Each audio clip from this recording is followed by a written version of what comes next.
ഷാർജയിൽ ആത്മഹത്യ ചെയ്ത അതുല്യയുടെ ഭർത്താവ് സതീഷിന്റെ അറസ്റ്റ് രേഖപ്പെടുത്തി ക്രൈംബ്രാഞ്ച്. കൊല്ലം പ്രിൻസിപ്പൽ സെഷൻസ് കോടതി സതീഷിന്റെ ഇടക്കാല ജാമ്യം റദ്ദാക്കിയതിന് പിന്നാലെയാണ് ക്രൈംബ്രാഞ്ച് അറസ്റ്റ് രേഖപ്പെടുത്തിയത്.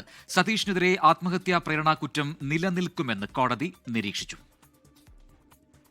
ജൂലൈ 19 പുലർച്ചെയാണ് ഷാർജയിലെ ഫ്ളാറ്റിൽ കൊല്ലം കോയിവിള സ്വദേശി അതുല്യയെ തൂങ്ങിമരിച്ച നിലയിൽ കണ്ടെത്തിയത്.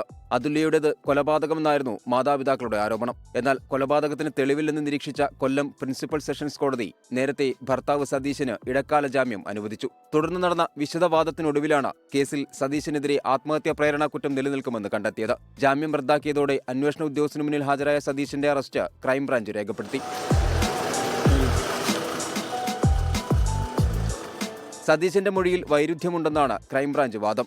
കേസിൽ സതീശനെ ഉടൻ കസ്റ്റഡിയിൽ വാങ്ങി വിശദമായി മൊഴി രേഖപ്പെടുത്തും. 24 കൊല്ലം. ലോകത്തെവിടെയായാലും ഏത് സമയത്തും 24 വാർത്തകളും ഓഗ്മെന്റഡ് റിയാലിറ്റി പാക്കേജുകളും എക്സ്പ്ലെയിനറുകളും വിശദമായി കാണാൻ ഞങ്ങളുടെ യൂട്യൂബ് ചാനൽ നിങ്ങൾക്ക് സബ്സ്ക്രൈബ് ചെയ്യാം.